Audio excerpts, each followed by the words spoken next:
Pourquoi c'est intéressant quand on vit à l'étranger d'investir dans ce type de produit? Ah, il y a plein de raisons.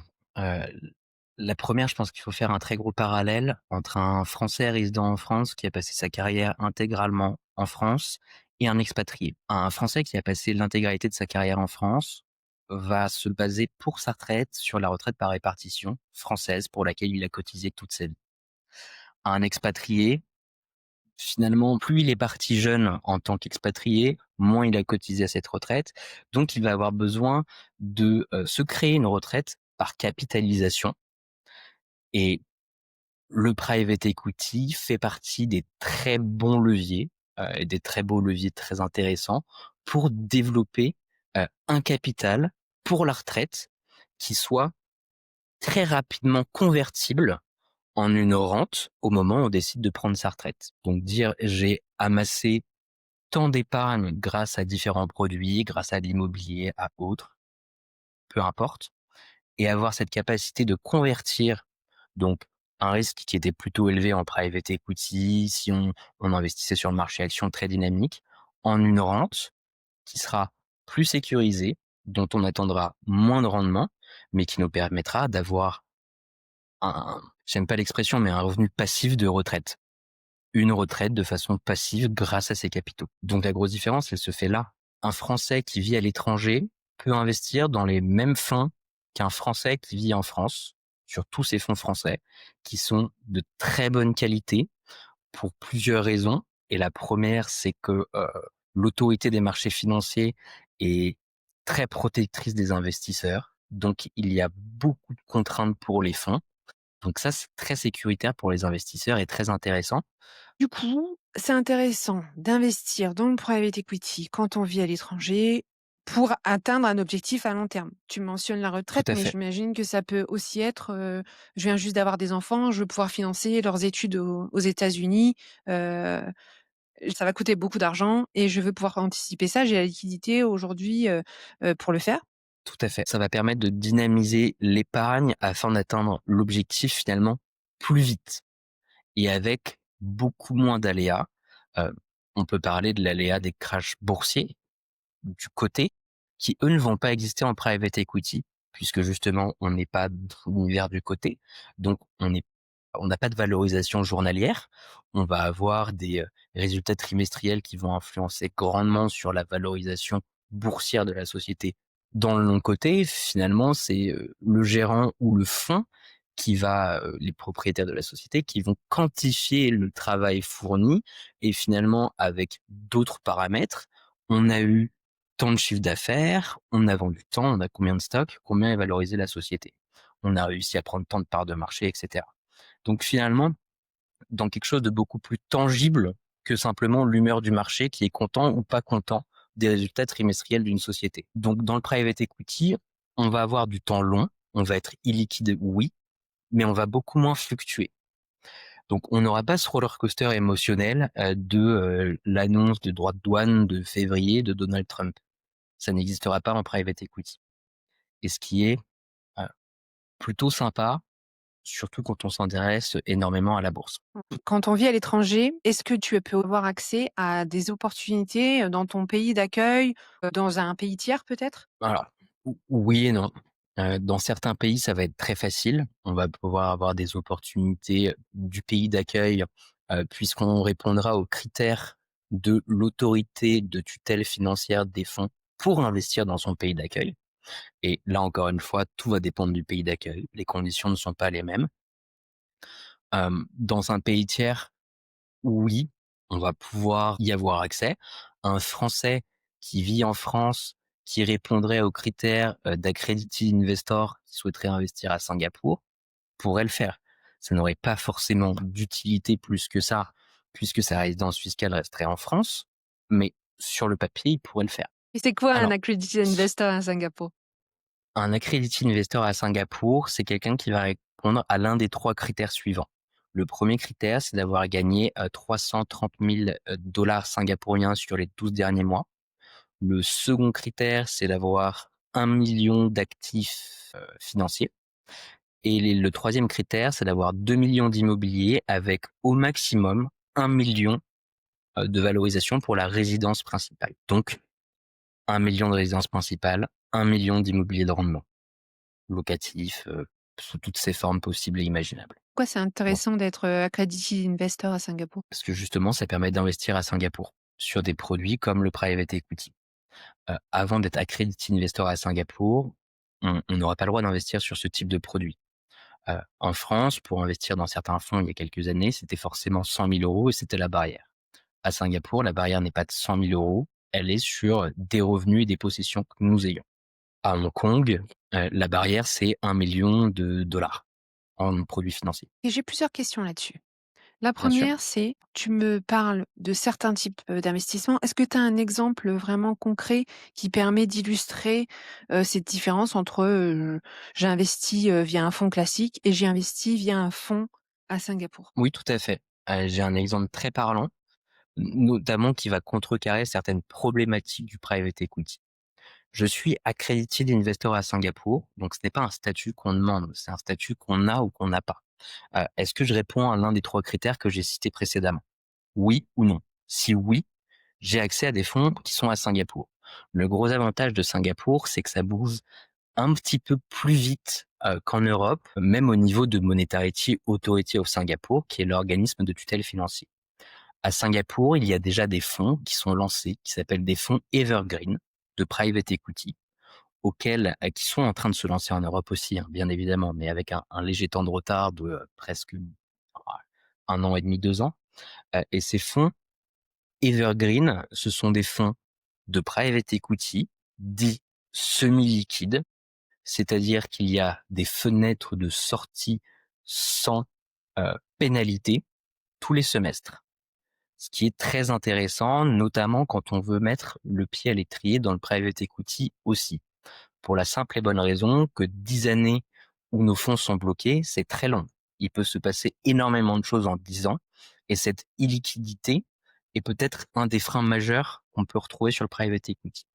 Sur un fonds evergreen, il y aura aussi ce sujet d'illiquidité, puisque on est quand même sur du private equity avec les risques inhérents de cette catégorie d'actifs. Et donc, en théorie, j'ai une liquidité, mais les fonds, en règle générale, sont constitués comme ça. Il y a une poche de liquidité qui correspond à 10%. Donc, si personne ne souhaite sortir à ce semestre et que moi je souhaite sortir, bah, je récupère l'intégralité de mon investissement assez facilement. En revanche, si au semestre 100% des investisseurs veulent sortir, on récupère tous seulement 10%. OK, mais ça fait quand même une grande différence par rapport aux fonds classiques où de toute façon tu es Bien sûr. bloqué. Et ces événements de vie que tu mentionnes, arrivent et on peut pas les contrôler. Et on peut se retrouver aussi, c'est aussi pour ça qu'il faut vraiment en avoir conscience avant d'investir dans un fonds, qu'on pourra pas les récupérer. Mais finalement, c'est une un fonds, evergreen semi-liquide permet, d'avoir un juste milieu entre je bloque la totalité de la somme sur 10 ans et finalement je pourrais quand même récupérer une partie, si à un moment donné j'en ai besoin. Alors oui, mais je pense que là, il faut qu'on rentre réellement dans une spécificité technique que je vais essayer d'expliquer le plus simplement possible, qui est de dire quelle est la différence majeure entre un fonds evergreen et un fonds classique, peu importe où il se situe. Un fonds classique, quand je vais souscrire à mon ticket d'entrée de 100 000 €, ça va être un commitment. Donc, je signe et je dis que je vais investir 100 000 € dans ce fonds. En revanche, sur un fonds classique, mes 100 000 € vont pas être appelés à J1 une fois que j'ai signé. Ils peuvent être appelés sur 4 ou 5 ans. Donc, sur 5 ans, 20% par an, sur 4 ans, 25% par an. C'est un exemple, ça fonctionne pas toujours comme ça, chaque fonds est spécifique. Mais euh, l'idée, c'est de dire que je n'ai pas besoin de mobiliser 100 000 en instantané. Sur un fonds evergreen, je n'ai pas de commitment. C'est bien, si j'investis 100 000, c'est 100 000 qui sont à investir euh, au jour 1 de mon investissement. Un fonds evergreen va avoir un taux de rendement interne d'opération entre 9 et 12%, quand sur un fonds classique, sur la partie de mon capital qui est investi, donc qui a été appelé par le fonds, je peux attendre que ce soit plutôt entre 15 et 22. À terme, un fonds evergreen est quand même très intéressant, puisque quand il m'appelle, c'est au détail près, et c'est pas grave, c'est 100% de mon capital qui est mis au travail. Bien que ce travail, sur le papier, rapporte moins. sur du long terme, ça reste très intéressant.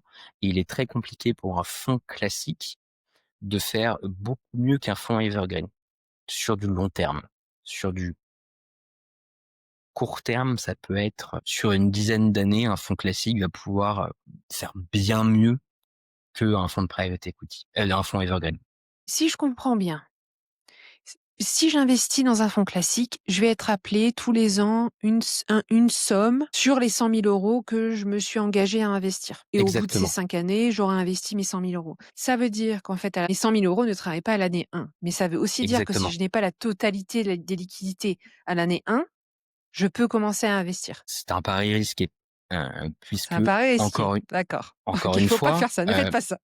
imaginons, prenons un cas fictif d'un fonds classique où tu as investi, enfin tu as signé ton commitment de 100 000. Tu disposes de 60 000 de cash actuellement et tu espères 2 gros bonus sur les 2 années à suivre. Très bien.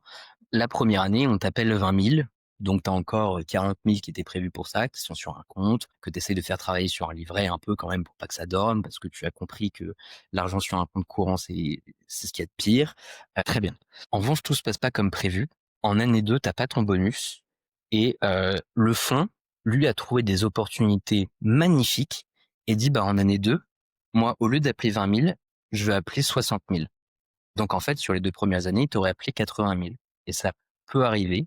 Donc, ça veut dire que le fonds aurait de très belles opportunités. Ce serait pas forcément inintéressant pour les investisseurs. Mais donc, il faut quand même avoir ce capital euh, disponible plutôt vite pour pouvoir répondre à l'appel de fonds. Je trouve qu'il est très risqué quand on est enfin, quand on est à 40% de la somme du commitment de jouer à ça. C'est pas l'objectif.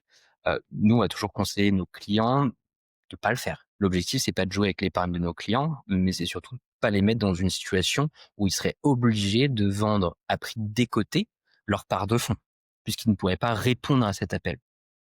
Et ça deviendrait très dérangeant. Ça, c'est un point très important que tu mentionnes parce Mmh. que du coup, il faut vraiment être sûr d'avoir déjà cette somme avant d'envisager d'y aller. Que ce soit sur, le fonds classique où en fait tu peux penser que si tu n'as pas la somme, ben, je l'aurai l'année prochaine, l'année d'après, ça va bien se passer. Ça sera pas le cas.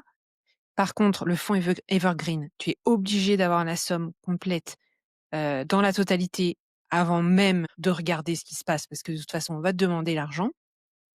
Et le Mmh. point positif de ça, c'est qu'au jour 1, ton argent commence à travailler et donc Oui. si tu compares les deux types de fonds, finalement, est-ce que la performance, elle est meilleure sur un fonds evergreen à 10 ans que sur un fonds classique si on lisse la performance? Si on lisse la performance, tout va dépendre des fonds. Un fonds evergreen qui va faire du 9% par an, il va falloir qu'un fonds classique pour être équivalent ait un multiple de 1,7, 1,8, où là on sera assez équivalent.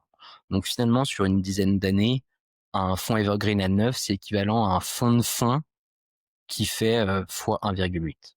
Un fonds evergreen qui fait 12, là il va falloir trouver un fonds de fonds qui va faire entre 2,4 et 2,5 pour être comparable. Donc la bonne stratégie, finalement et intrinsèquement, si on peut le faire, puisqu'on répond aux critères des deux côtés.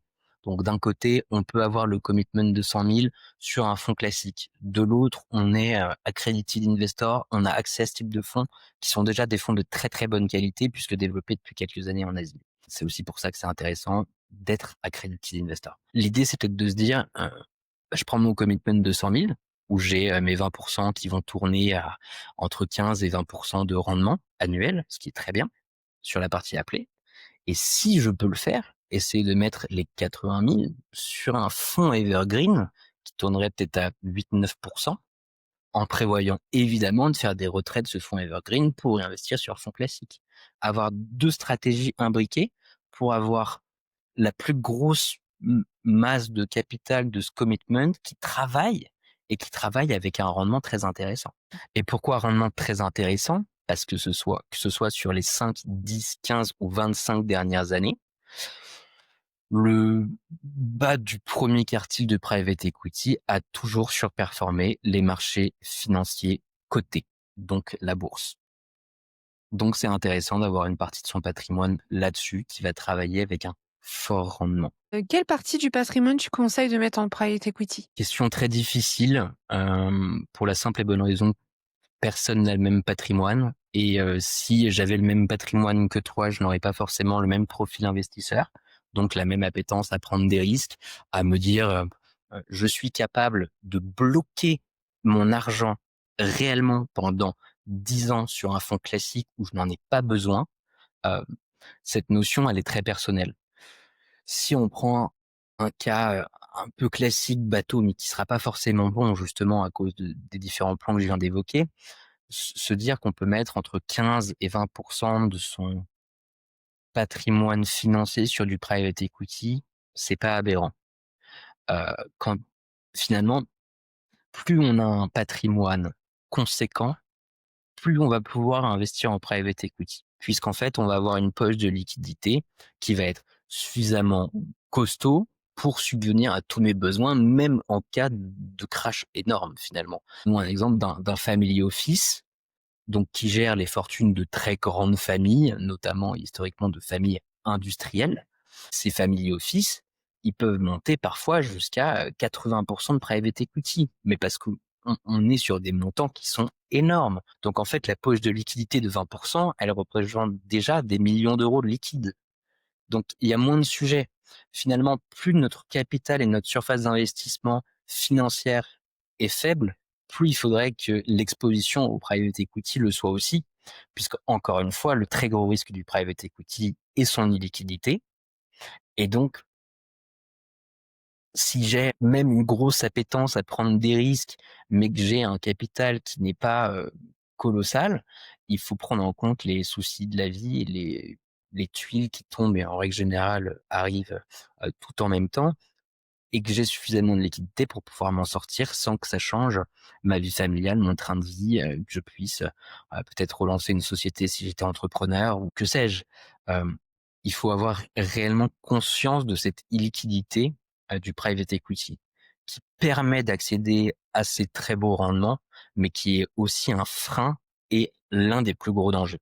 Enfin, un frein pour certains et l'un des plus gros dangers. Ça, c'est bien à noter, que même si on parle dans cet épisode, de différents types de private equity, des différents types de fonds, des endroits où on peut, investir, en France, dans son pays d'accueil si on a de belles opportunités ou à Singapour, qu'en fait, il y a surtout cette grosse partie, risque qu'il faut bien avoir compris avant, de placer son argent sur ce type de produit. Et oui, et les fonds evergreen dits semi-liquides, encore une fois, c'est du semi-liquide. C'est une liquidité qui est théorique, et donc on est sur la classe d'actifs de private equity. Il faut aussi prendre en compte ce risque d'illiquidité. Donc, euh, il faut réfléchir assez finement sur la façon dont on va placer ces actifs afin de pouvoir pallier justement à tous ces cas de vie qui arrivent. Si je me dis, j'écoute cet épisode aujourd'hui avec Guillaume et j'ai envie de le faire, à partir de quel moment dans ta vie c'est intéressant de commencer à regarder ce type de produit? Alors, quand on est expatrié, plusieurs options. Je pense que un bon âge médian pour commencer le private equity, c'est une quarantaine d'années, parce qu'on a déjà construit un capital financier, on a déjà démarré dans la vie, on sait où on va. Il y a pas trop de sujets. Si on peut commencer plus tôt, c'est très bien, parce qu'en fait, ce qui est très intéressant avec le private equity, c'est de se laisser le temps d'avoir cette prime d'illiquidité dont on parlait, donc ce risque, pour que son capital grimpe mécaniquement assez vite.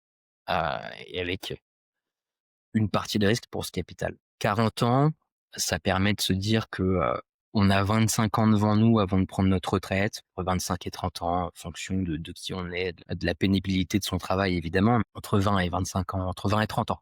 Et 20 et 30 ans, c'est très bien parce qu'on peut faire de très belles choses avec du private equity en 20 à 30 ans, tout à fait.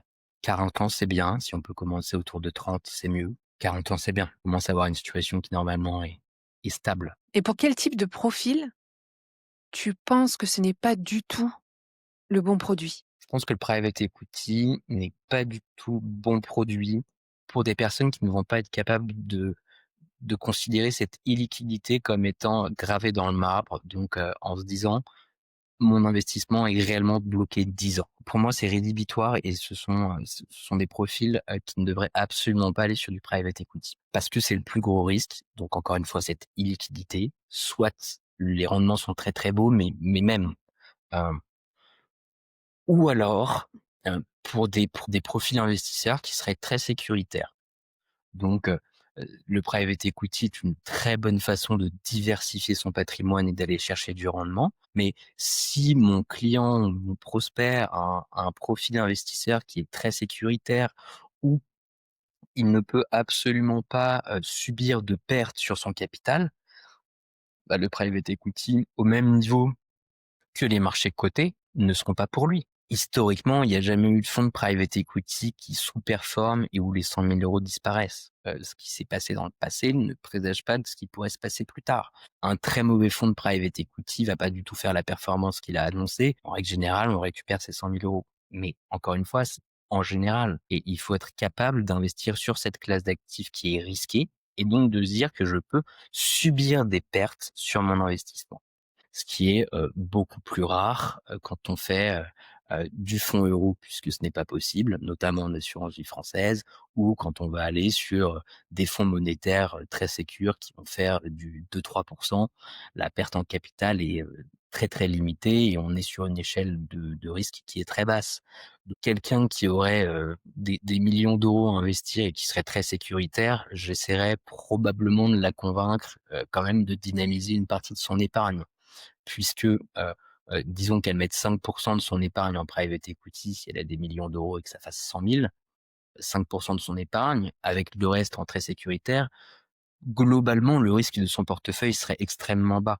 Mais pour autant, si elle est réfractaire à la perte en capital, ce sera pas forcément le produit qui lui convient. Juste, il faudra que cette personne ait conscience qu'elle ne peut pas attendre de son épargne qu'elle tourne à 10 de rendement par an si elle ne prend pas de risque. Et en règle générale, elle sera tout à fait alignée avec ça.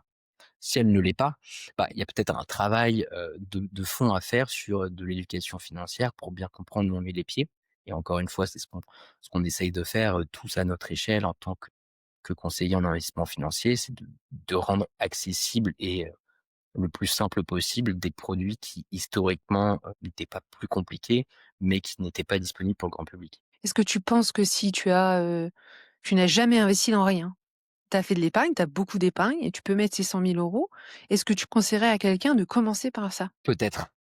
Heu, En revanche, j'aimerais, je souhaiterais que ce soit plutôt un résident fiscal en Asie, qui soit, plutôt vers Singapour, et que pour lui mettre le pied à l'étrier, je puisse lui conseiller d'investir dans un fonds evergreen, semi-liquide, qui pourra probablement, casser un peu cette barrière de l'illiquidité qui peut faire très peur, et qui est totalement compréhensible, hein. Et puis surtout, le gros avantage de ça, c'est que ce sera un commitment direct. Au jour J, j'investis tout et il y aurait pas, on pourrait voir les résultats finalement assez vite en se disant: «Bah, mon épargne a tourné à temps et j'ai une valorisation, donc je peux sortir», et ce serait peut-être la façon la plus simple. Pour autant, hem et ce serait peut-être le seul cas où je le ferais. Je pense qu'il faut, monter graduellement en compétence sur les différentes classes d'actifs et de leurs risques. J'ai jamais investi nulle part. En fait, si, j'ai déjà investi parce que je suis propriétaire de ma résidence principale, donc j'ai déjà fait le meilleur achat immobilier possible si je suis résident fiscal français.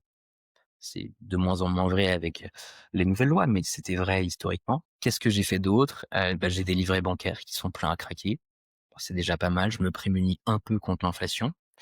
Heu, Est-ce que, je commencerais pas plutôt par, investir de façon très diversifiée en bourse, où là je peux suivre mon investissement au jour le jour, dû à cette valorisation journalière, à ces résultats trimestriels, et cetera. Et derrière, passer sur quelque chose de plus long, où il faut être beaucoup plus patient. En fait, on pourrait comparer, le marché coté pour cette personne en disant, bah, le marché coté, c'est comme si on était dans une démocratie et que, tous les trimestres, il y avait une nouvelle élection dans cette démocratie. Donc il faut des résultats très rapides, donc de la spéculation boursière. En revanche, en private equity, on est sur du temps plus long, 5 à 10 ans, mais disons 5 parce que ça fonctionne bien. Et donc là, j'ai un vrai quinquennat où j'ai le temps de faire mon investissement et j'ai aussi le temps d'attendre mon résultat.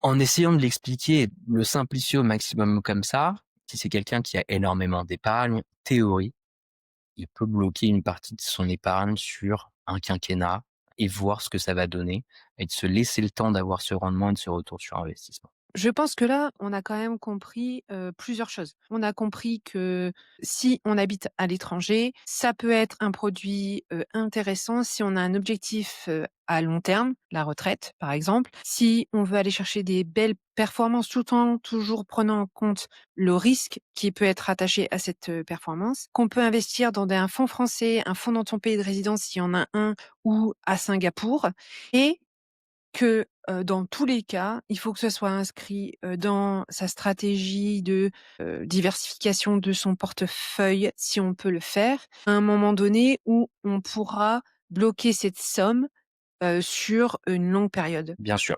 Un petit point quand même, pour Singapour, oui, à bien vérifier qu'en fonction d'où on réside, que ce soit possible. Il y a encore des spécificités là-dessus.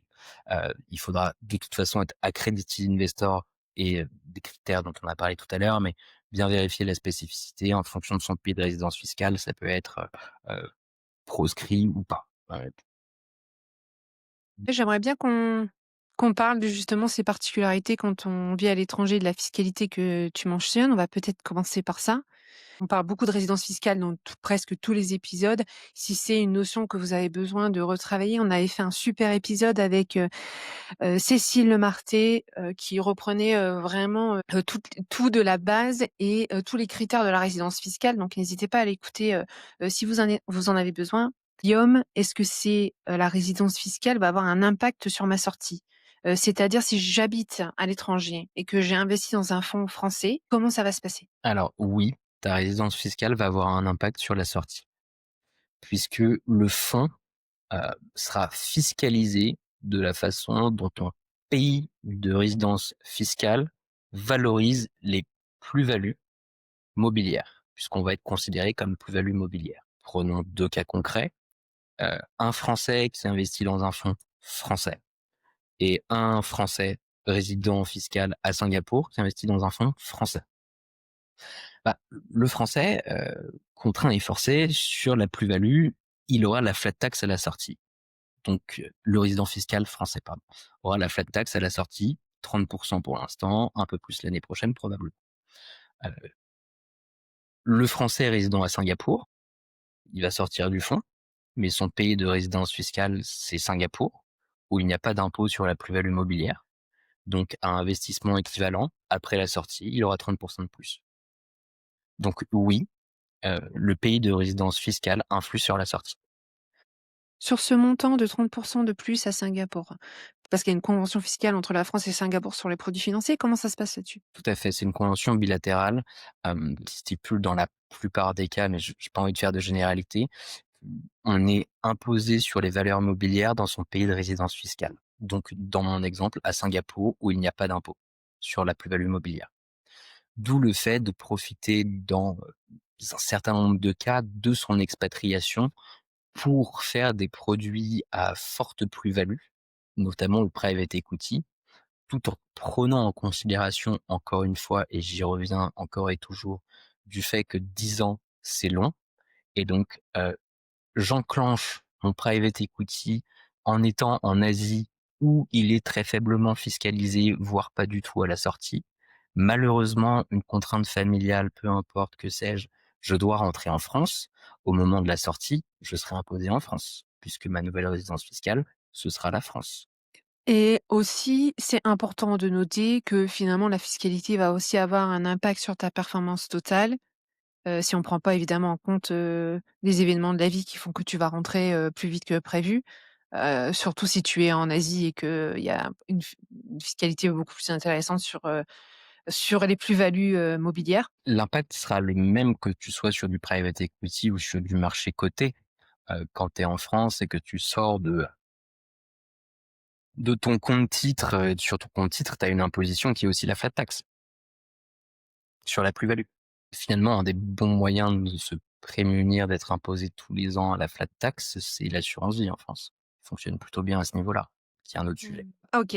Donc ça sur la fiscalité, on a compris qu'il faudra quand même, bien regarder ce qui va nous impacter en fonction du pays où on habite à l'instant T où on peut investir et potentiellement si on déménage tous les 3 ou 4 ans, qu'est-ce que ça va pouvoir, donner? Mais il y a quand même une question de fiscalité sur la plus-value à, anticiper. Oui. Est-ce qu'il y a d'autres choses qui sont, spécifiques aux Français de l'étranger, par exemple les KYC? Alors, au niveau des KYC, il va y avoir assez peu de différence sur le papier.